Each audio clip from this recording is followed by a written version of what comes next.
Hello everyone, welcome back to Wisdom of Study channel. मेरा नाम आकिब जावेद है और आप देख रहे हैं इंग्लिश के वीडियो लेक्चर्स जिसमें हम पढ़ा रहे हैं कॉम्पिटिटिव एग्ज़ाम्स में आने वाली English.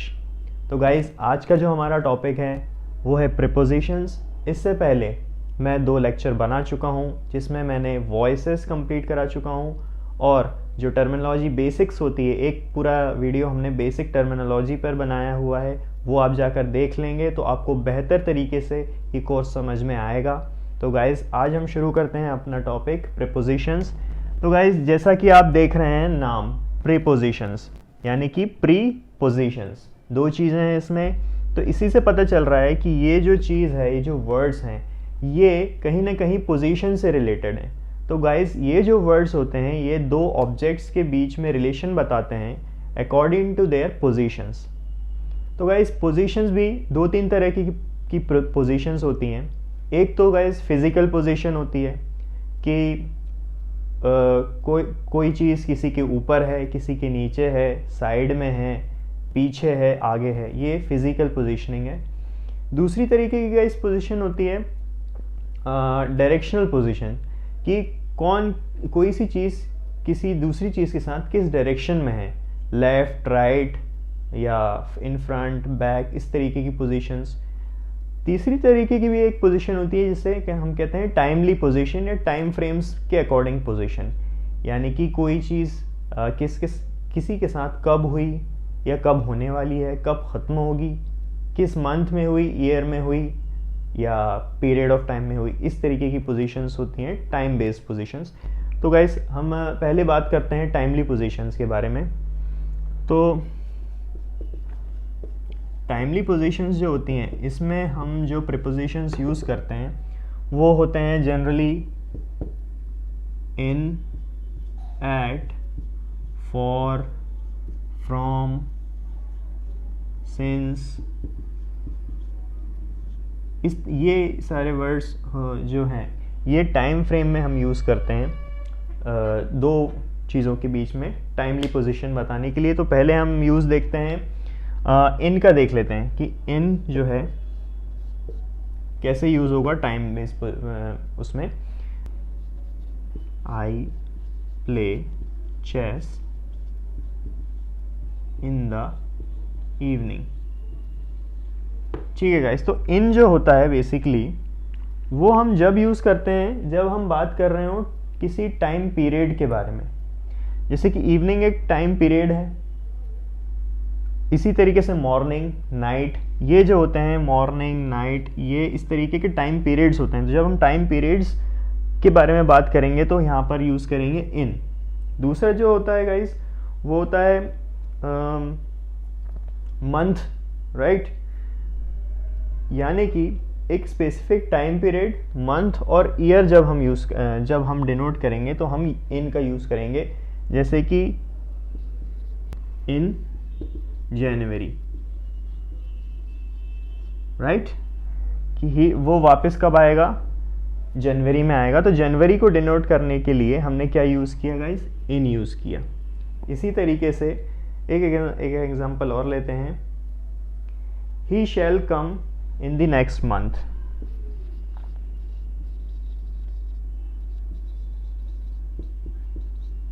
in the next month कि वो अगले महीने आएगा। तो इसमें भी हमने नेक्स्ट मंथ, जनवरी और टाइम फ्रेम, ये जो पीरियड्स होते हैं इवनिंग, मॉर्निंग एंड नाइट, इस तरीके के गाइज, इनको डिनोट करने के लिए हमने क्या यूज़ किया, इनको यूज़ किया। तो आप ये एग्जांपल्स हैं, जब इन के साथ आप लिख सकते हैं यहाँ पर फॉर स्पेसिफिक टाइम पीरियड, यानी कि इवनिंग, नाइट एक्सेट्रा, मंथ और year. Specific time period, month और ईयर को जब हम डिनोट करेंगे गाइस तो उसके साथ क्या लगेगा, इन लगेगा। ठीक है, अब बात करते हैं एट की। तो गाइस, एट हम जब यूज़ करते हैं जब हम एक डेफिनेट पॉइंट ऑफ टाइम की बात करते हैं। पॉइंट ऑफ टाइम कैसे, जैसे कि 7:30 AM, 2:30 PM, ये एक पॉइंट ऑफ टाइम्स हैं। तो जब इस तरीके से हम यूज़ करेंगे तो हम क्या यूज़ करेंगे, एट यूज़ करेंगे। एग्जांपल देखते हैं, I arrived to office at 7:30 PM। मैं ऑफिस आया, कब आया, एट 7:30 PM। इन 7:30 PM नहीं आएगा, एट 7:30 PM आएगा। He will come eight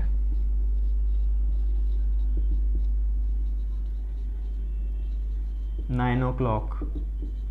9 o'clock इस तरीके से भी, ये भी एक पॉइंट ऑफ टाइम है 9 o'clock। तो इसके साथ भी हमने क्या यूज़ किया गाइस, एट यूज़ किया जब भी पॉइंट ऑफ टाइम की बात हुई। अभी इसके और भी यूसेज हैं, लेकिन अभी हम जब टाइम के साथ रिलेशन बता रहे हैं तो मैं उसका एग्जांपल आपको दे रहा हूँ, ठीक है गाइस। यानी कि अभी हम कौन सी पोजीशन की बात कर रहे हैं, टाइमली पोजीशंस की बात कर रहे हैं। तो टाइमली पोजीशंस में इन जब आप यूज़ करेंगे तो किस किस के साथ यूज़ करेंगे, specific time period, month and year. जब एट यूज़ करेंगे तो काय के लिए यूज़ करेंगे, for definite point of time,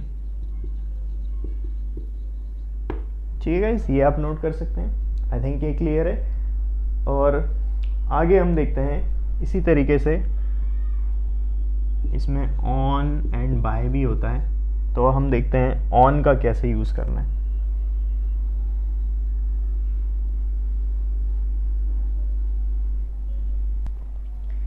तो गाइस जब हम ऑन यूज़ करते हैं तो वो हमेशा डेज और डेट्स के लिए यूज़ होता है। काय के लिए, used for days and dates. Let's see an example. He was born on 9th of July. He was born on 9th of July. ये 9th of July क्या है, ये एक डेट है। तो डेट के साथ हमने क्या यूज़ किया, he was born at नहीं होगा, ध्यान रखिए।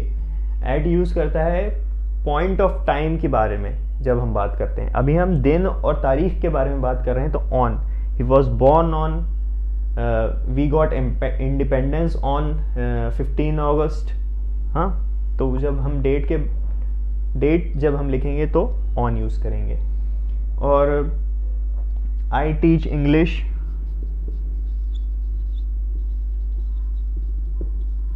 On every Tuesday. अब ये ट्यूसडे क्या है, ये डे है। ये क्या था, डेट था, और ये डे है। तो I teach English on every Tuesday. तो जब हम Tuesday, Friday, Monday, Saturday use करेंगे तो भी ऑन ही यूज़ करेंगे फॉर डेज एंड डेट्स, ठीक है।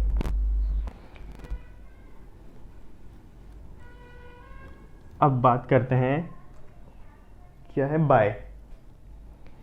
गाइस बाय कब यूज़ करना है, दो चीज़ें याद रखें।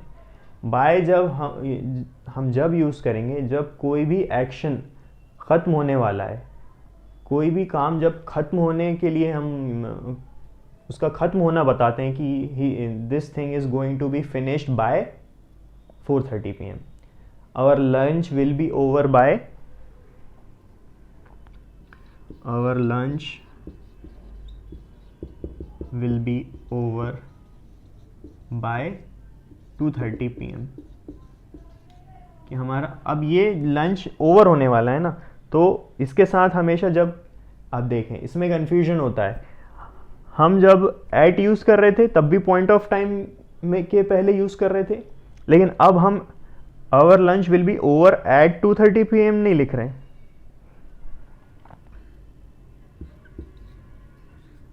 हम क्या लिख रहे हैं, बाय 2:30 PM। क्यों, क्योंकि लंच ओवर होने वाला है। कोई भी चीज़ जब हम ख़त्म होने की बात करेंगे ना, तो हम क्या यूज़ करेंगे, बाय यूज़ करेंगे। जैसे कि आप मान लो मैं एक बैंक का एम्प्लॉई हूँ, कोई कस्टमर मेरे पास आया, मैंने उससे कहा कि अभी लंच चल रहा है, बाद में आएगा।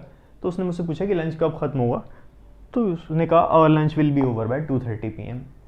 लेकिन अगर मेरा कोई नया कलीग आया, उसने मुझसे पूछा कि यार लंच कब होता है, तो मैं उससे क्या कहूँगा, we have we have our lunch at 2 PM daily.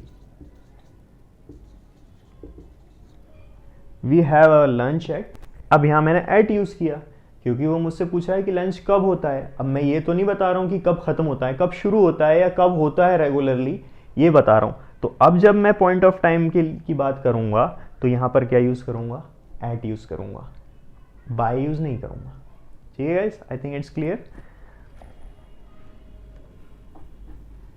तो यहाँ पर आप बाय के साथ लिख सकते हैं यूज़ फॉर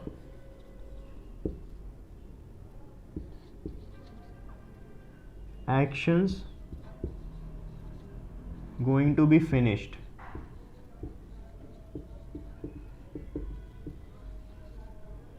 जो चीज़ें, जो एक्शंस ख़त्म होने वाले हैं उसके लिए हम क्या यूज़ करेंगे, बाय यूज़ करेंगे। और क्या बच रहा है अब, फॉर, ये मैं मिटा सकता हूँ। एक तो दो चीज़ें इसमें याद रखनी है कि ये फॉर जो है पीरियड ऑफ टाइम के लिए यूज़ तो होता है, लेकिन ये हमेशा कंटिन्यूस टेंस में यूज़ होता है। यानी कि जब हम कंटिन्यूस टेंस यूज़ करेंगे ना, जिसमें कंटिन्यूस टेंस की पहचान आपको पता है, जब भी वर्ब के साथ ing आता है तो वो सेंटेंस कंटिन्यूस टेंस में होता है। तो उसमें जब हम पॉइंट ऑफ टाइम की बात या पीरियड ऑफ टाइम की बात करेंगे तो फॉर यूज़ करेंगे। मैं आपको एग्जांपल बताता हूँ तो आपको क्लियर हो जाएगा। I have been working in, right, I have been working in Wisdom Hub for 2 years। I have been working, एक तो ये चीज़ पता चल गई कि मैं जो काम कर रहा हूँ अभी भी, तो कब से कर रहा हूँ, यानी कंटिन्यूस टेंस में है सेंटेंस, कौन सा, परफेक्ट कंटिन्यूस में है। तो कब से कर रहा हूँ, फॉर 2 years। आ रही बात। यहाँ पर जब हम 2 years लिख रहे हैं तो हम ये क्या यूज़ कर रहे हैं, फॉर यूज़ कर रहे हैं। हम ये ऑन, एट, ये सब यूज़ नहीं कर रहे। ठीक है, तो मैंने आपको पहचान बता दी। फॉर कब यूज़ करना है, जब परफेक्ट कंटिन्यूस या कंटिन्यूस में आप सेंटेंस होगा। तो I have been working in Wisdom Hub for 2 years। अब बात करते हैं सिंस की। मैं यहाँ पर लिख देता हूँ इसके बारे में, कंटिन्यूस टेंस और पॉइंट ऑफ टाइम तो हम, या पीरियड ऑफ टाइम।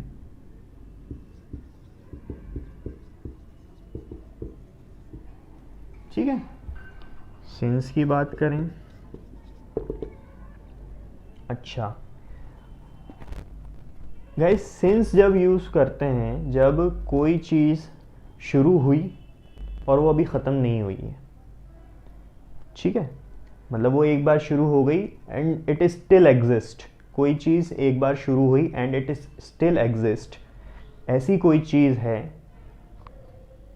तो हम क्या यूज़ करेंगे, सिंस यूज़ करेंगे। दैट, तो अब मैं इसका एग्जांपल आपको बताता हूँ। Has been functioning since 2018।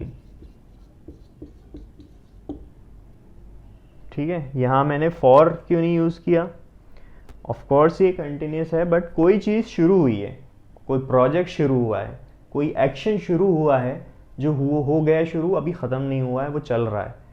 ठीक है, तो इसके लिए क्या यूज़ करेंगे, सिंस 2018 यूज़ करेंगे। एक एग्जांपल देखते हैं। और India has been independent since 1947।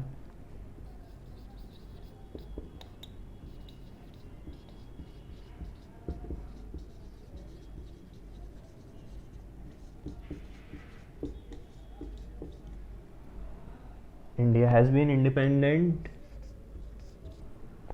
Since, कब से इंडिपेंडेंट है, एक बार इंडिपेंडेंट हो गया, अभी भी इंडिपेंडेंट है, आगे भी रहेगा इंशाल्लाह। तो 1947, यहाँ पर अपन ने सिंस यूज़ किया, फॉर नहीं यूज़ किया। ठीक है, आई थिंक आप समझ पा रहे हैं फॉर की क्या पहचान है। मैं एक बार बताता हूँ आपको।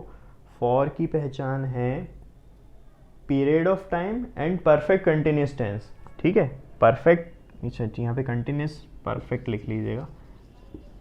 परफेक्ट मतलब हैज़ हैव उसमें यूज़ होगा, कंटिन्यूस चीज़ होगी और पीरियड ऑफ टाइम होगा। तो यहाँ पर फॉर यूज़ करेंगे। सिंस कब यूज़ करेंगे? कोई चीज़ एस्टैब्लिश हुई, कोई चीज़ शुरू हुई एंड वो एस्टैब्लिश्ड है, अभी भी चालू है, तो तब क्या यूज़ करेंगे? सिंस यूज़ करेंगे।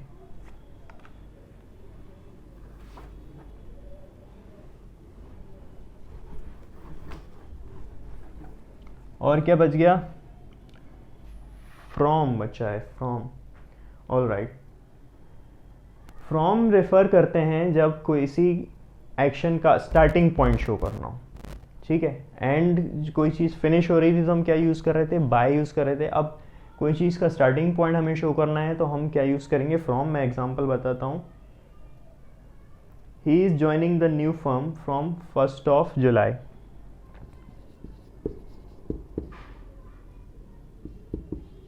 He is joining the firm from 1 July.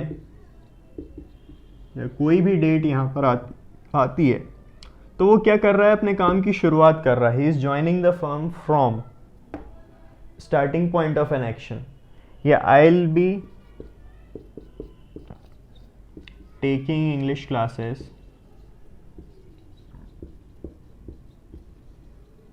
From Monday. मैं मंडे से आपकी क्लासेस लेना शुरू करूँगा। तो शुरू जब हम कोई चीज़ कर रहे हैं तो फ्रॉम, ठीक है। कोई चीज़ हम करते आ रहे हैं तो फॉर। कोई चीज़ कभी शुरू हुई थी और अभी भी चालू है तो सिंस। ठीक है, सिंपल है, थोड़ा सा ध्यान देना है, चीज़ें समझ में आ जाएंगी आपको। ऑलराइट, तो टाइमली एक्शन हमारा हो गया, यानी टाइम फ्रेम के अकॉर्डिंग प्रपोजिशंस कैसे यूज़ करने हैं अब अपन ने देख लिया है। दूसरी जो हमारी पोजीशन होती है वो फिजिकल पोजीशनिंग होती है।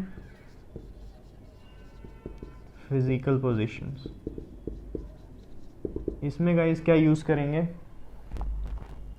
इसमें गाइस ये होगा इन, on, right, eight,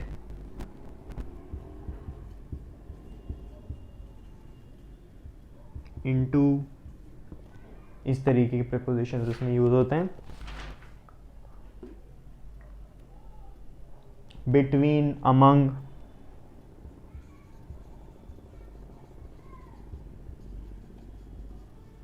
and amongst, इसमें कंफ्यूजन होता है अमंग एंड अमंगस्ट क्या है।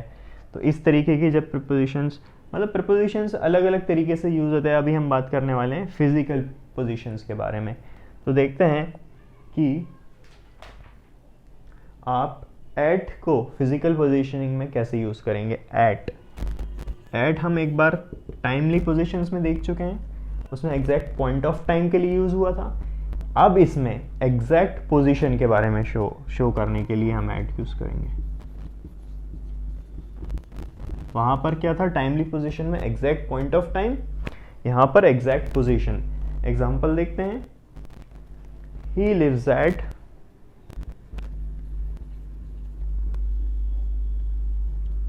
अशोका गार्डन या गोकुल धाम सोसाइटी, व्हाट्सएवर। मतलब वो एग्जैक्टली कहाँ पर बंदा रहता है उसके बारे में बताने के लिए हमने एट यूज़ किया।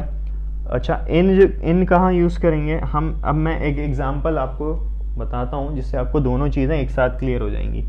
जब कोई बड़ा प्लेस है, कोई बड़ी जगह है, बड़ी सिटी है, उसको शो करने के लिए इन यूज़ करते हैं। और कोई छोटा प्लेस उसी के अंदर है तो उसको शो करने के लिए हम एट यूज़ करते हैं, क्योंकि हम वो जो छोटी चीज़ होगी वो एग्जैक्ट जगह होगी। बड़ी सी प्लेस में कई सारी जगह हो सकती हैं। तो एक एग्जांपल जैसे कि लेते हैं कि ही लिव्स एट एमपी नगर इन भोपाल। ठीक है, वो रहता है एमपी नगर में, भोपाल में। तो जब हम एमपी नगर की बात कर रहे हैं, एमपी नगर एक एग्जैक्ट छोटी जगह, एक एग्जैक्ट लोकेशन है, उसकी एग्जैक्ट पोजीशन है। तो हमने उसके साथ क्या ऐसा यूज़ नहीं किया, इन का यूज़ किया एक बड़ी जगह के साथ। और उसमें कोई छोटी जगह है तो एट MP नगर। अच्छा, ऐसा नहीं है कि भोपाल के साथ ये बड़ी जगह है तो कभी एट यूज़ नहीं होगा। एक एग्जांपल और लें कि I live at Bhopal in India. अब यहाँ पर हमने रेफरेंस क्या ले लिया, इंडिया का रेफरेंस ले लिया, तो इंडिया बड़ी जगह है, भोपाल छोटी जगह हो गई। एग्जैक्ट पोजीशन क्या हो गई अब इस सेंटेंस में, भोपाल हो गई। I live at Bhopal in India. इसी तरीके से क्या हो सकता है, I live at India in Asia, ये भी हो सकता है। ठीक है, जस्ट अकॉर्डिंग टू प्लेसेस की कौन सी एग्जैक्ट लग रही है, कौन सी बड़ी लग रही है, वो हमें डिसाइड करना है। उसके अकॉर्डिंग जब एग्जैक्ट पोजीशन की आपको लगे कि ये चीज़ एग्जैक्ट है और दूसरी चीज़ बड़ी है, तो एग्जैक्ट वाली के साथ एट लगाने का है, बड़ी के साथ क्या लगाना है, इन लगाना है। ठीक है,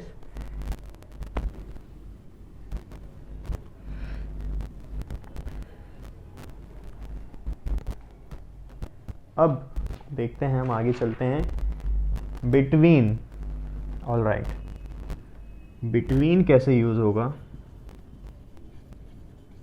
जब कोई चीज़ हम कोई दो लोगों के बीच में बराबर डिवाइड करते हैं ना, तो उसमें बिटवीन यूज़ करते हैं। एग्जांपल देखते हैं कि the money is going to be divided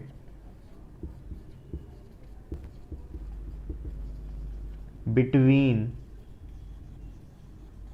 Ram and Mohan.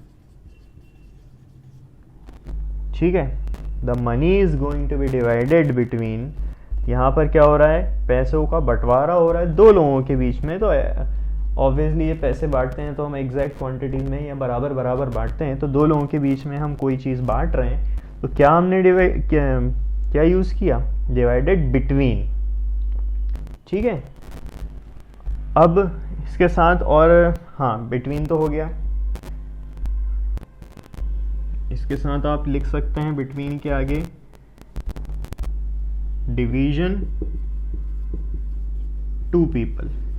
इससे आप ये याद रखने के लिए लिख लें, डिवीजन होगा दो लोगों के बीच में होगा। अब अगर दो से ज़्यादा लोग हैं फिर क्या यूज़ करेंगे, दो से ज़्यादा लोगों में अगर हम कुछ बांट रहे हैं तो उसमें अमंग यूज़ करते हैं। Example, the food was distributed, क्या आएगा, डैश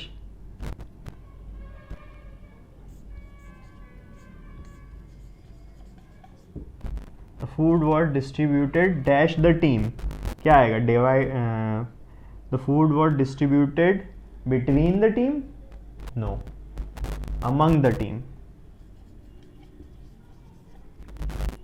टीम में एक से ज़्यादा लोग हैं, एक से ज़्यादा लोगों के बीच में आप कुछ चीज़ बांट रहे हो, डिस्ट्रीब्यूट कर रहे हो, तो यहाँ पे क्या आएगा, अमंग आएगा। ठीक है, अब आता है इसके साथ अमंगस्ट। अमंग एंड अमंगस्ट में लोग कंफ्यूज हो जाते हैं कि अमंग कब यूज़ करना है एंड अमंगस्ट कब यूज़ करना है। इन दोनों के यूसेज में कोई फ़र्क नहीं है, एक फ़र्क है,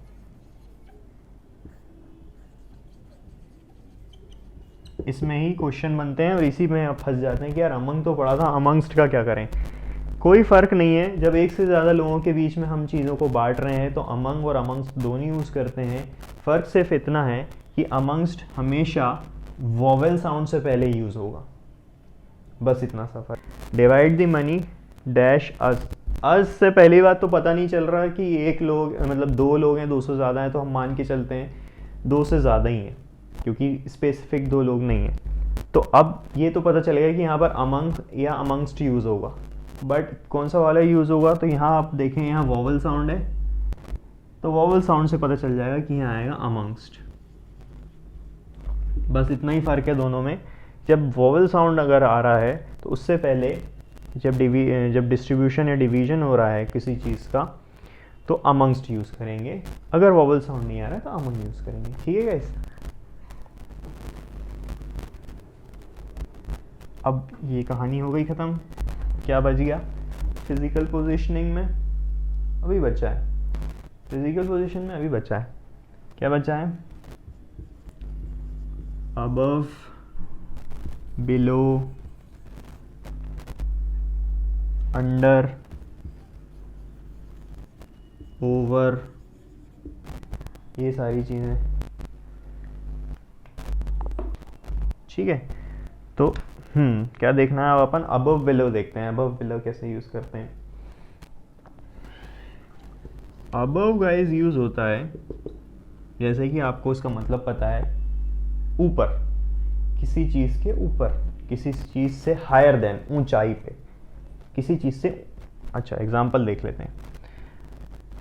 the plane is flying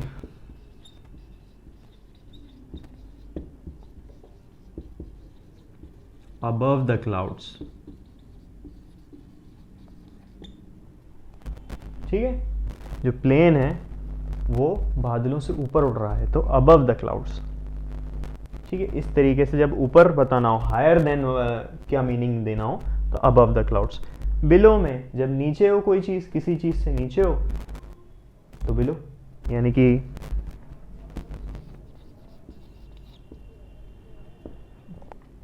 their profit is below ours। उनका प्रॉफिट हमसे नीचे है, हमारे प्रॉफिट से नीचे है। नीचे इन द सेंस नीचे है, ये नहीं कि हमारे नीचे है कुछ, हमारे नीचे नहीं है, मतलब उनका प्रॉफिट हमारे प्रॉफिट से नीचे है। ठीक है, फिजिकल पोजीशनिंग में अगर किसी चीज़, अच्छा ठीक है, वो भी बता देता हूँ। जैसे कि अगर आप कहो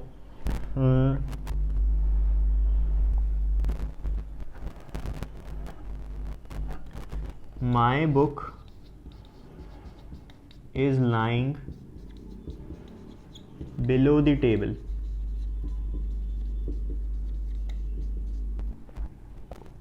मेरी किताब टेबल के नीचे पड़ी हुई है, तो क्या ये सही है?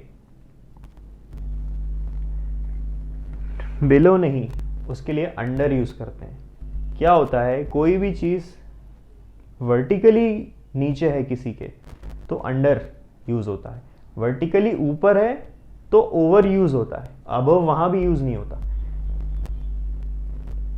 अबव एंड बिलो का भी अपन यूज कर रहे हैं कि भाई plane is flying above the clouds, बादलों के ऊपर प्लेन उड़ रहा है, तो ज़रूरी नहीं है कि वो 90 डिग्री पे वर्टिकल पोजीशन पर ही उड़ रहा होगा, कैसा भी उड़ सकता है, ऐसे ऐसा ऐसा कैसा भी उड़ सकता है, लेकिन ऊपर है।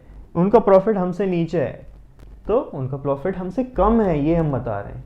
लोअर देन है, higher than and lower than की मीनिंग ये बता रहा है। Above and below, higher than and lower than की मीनिंग बता रहा है। एग्जैक्टली ऊपर, एग्जैक्टली नीचे के लिए हम ओवर एंड अंडर यूज करते हैं, वो मैं आपको बता देता हूं, आपको क्लियर हो जाएगा।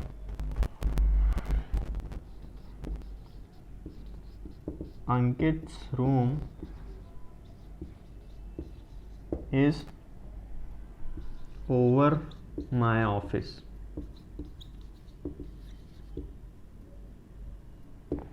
अंकित का रूम मेरे ऑफिस के ऊपर है, इसका मतलब क्या है? मेरे ऑफिस के एग्जैक्टली ऊपर है, वर्टिकली ऊपर है।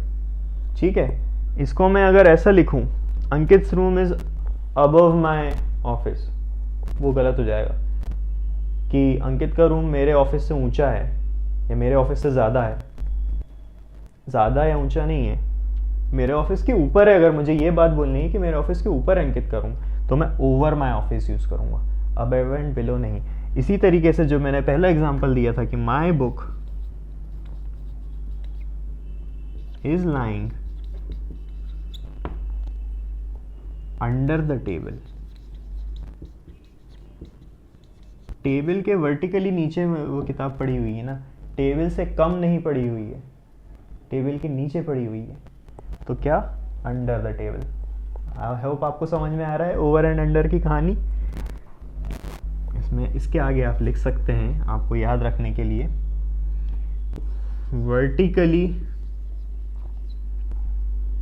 वर्टिकली अबव एंड बिलो लिख लो। ठीक है, तो आपको समझ में आ जाएगा। Vertically and above and below की जब हम बात करेंगे तो ओवर और अंडर का यूज होगा। अबोव एंड बिलो की जब हम बात करेंगे तो higher than and lower than का मीनिंग आएगा। ठीक है, अब क्या बच गया, एक और बच गया है, फिजिकल पोजीशन में एक और बच गया है, उसको बोलते हैं बिनिथ।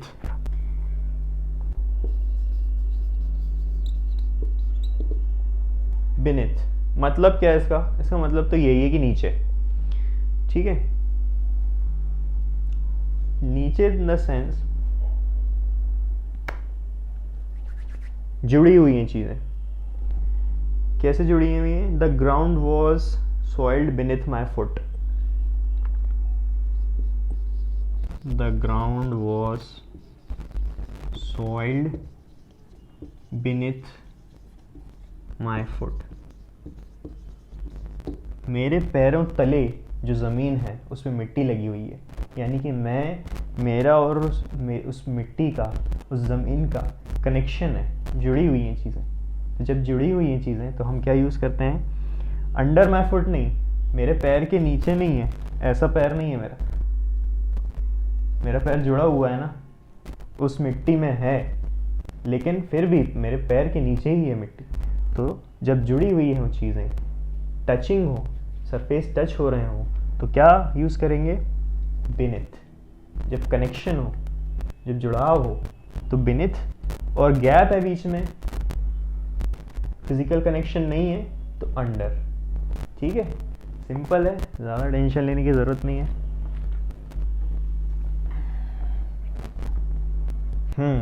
तो फिजिकल पोजीशंस ख़त्म हो गई, टाइम पोजीशंस ख़त्म हो गई।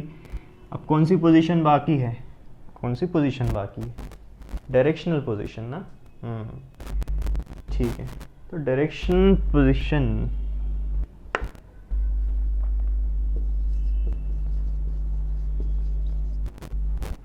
डायरेक्शन पोजीशन में कौन कौन से प्रपोजिशंस हैं? To, towards, into, at. To, into, towards, at. ये इन एट तो हर जगह ही आ रहे हैं, अलोंग, अक्रॉस, और क्या है? Beside, behind, behind. ठीक है, मैं आपको एक एक करके बताता हूँ। तो फ्रेंड्स, डायरेक्शनल पोजीशन बताने के लिए जो पहला प्रपोजिशन है हमारे पास वो है टू। टू कब यूज़ करते हैं? टू जब यूज़ करते हैं जब हमें मूवमेंट शो करना हो, एक जगह से दूसरी जगह कोई चीज़ जा रही है या कोई पर्सन मूव कर रहा है, तो उस केस में हम क्या यूज़ करेंगे? टू यूज़ करेंगे। एक एग्जांपल देखते हैं। The children go to school.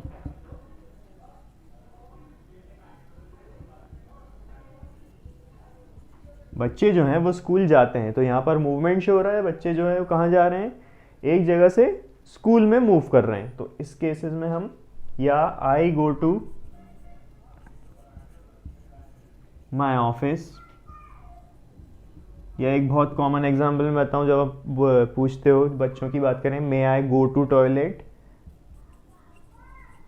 May I go to toilet. तो जब भी मूवमेंट हो रहा है, एक जगह से आप दूसरी जगह पर पहुंच रहे हैं, कोई चीज़ जा रही है, तो उस केस में टू यूज़ होगा।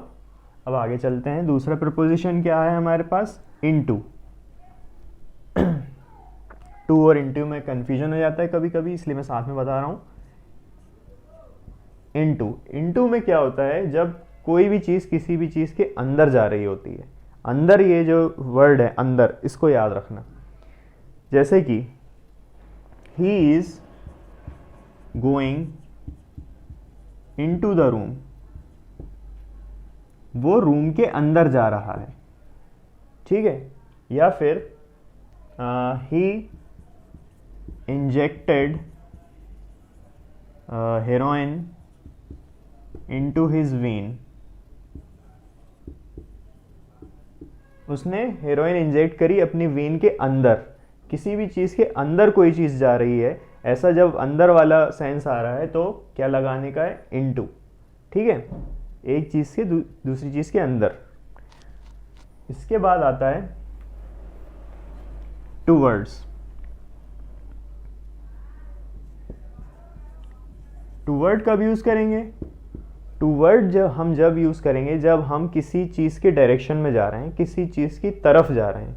ये तरफ वर्ड इसमें याद रखना, या कोई चीज हमारी तरफ आ रही है या हम किसी की तरफ जा रहे हैं तो टूवर्ड यूज करेंगे। जैसे कि the Hunter rain towards the lion.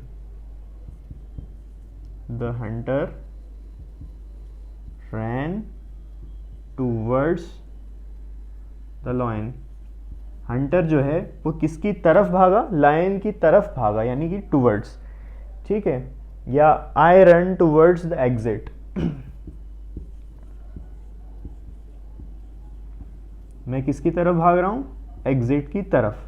तो ये जो तरफ वर्ड है इससे आप समझ जाएंगे कि यहाँ पे क्या आने वाला है? टूवर्ड आने वाला है। ठीक है गाइस। इसके बाद आता है अलोंग। अलोंग में क्या होता है? जब आप किसी चीज के साथ साथ चल रहे हैं, पैरेलली चल रहे हैं, जैसे कि I am walking along the shore. I am walking along the shore, यानी कि मैं किनारे, समुद्र के किनारे के साथ साथ चल रहा हूं। साथ साथ चल रहा हूं यानी कि पैरेलल चल रहा हूं, तो ऐसे केसेस में क्या आएगा? हमेशा अलोंग आएगा। फिर आता है गाइस अक्रॉस। अब अक्रॉस यानी कि इसमें क्रॉस है, तो समझ जाइए कि यहां पर कोई चीज क्रॉस कर रहे हो आप। इसका एग्जांपल देखते हैं। आई रैन अक्रॉस द रोड। आई रैन यानी कि क्या है इसका मतलब? सड़क के एक तरफ से दूसरी तरफ भागा है। जब भी एक तरफ से दूसरी तरफ पूरा क्रॉस आप कर रहे हो तो अक्रॉस यूज करेंगे। आई रैन अक्रॉस द रोड। ये सब डायरेक्शंस बता रहे हैं ना गाइस, कहीं ना कहीं ये सब हम डायरेक्शंस के लिए यूज कर रहे हैं। पता चल रहा है कौन सी चीज किस वे में जा रही, मूव कर रही है, तो ये डायरेक्शन वाले हमारे प्रीपोजिशंस हैं। एक दो और बचे हैं। कौन कौन से?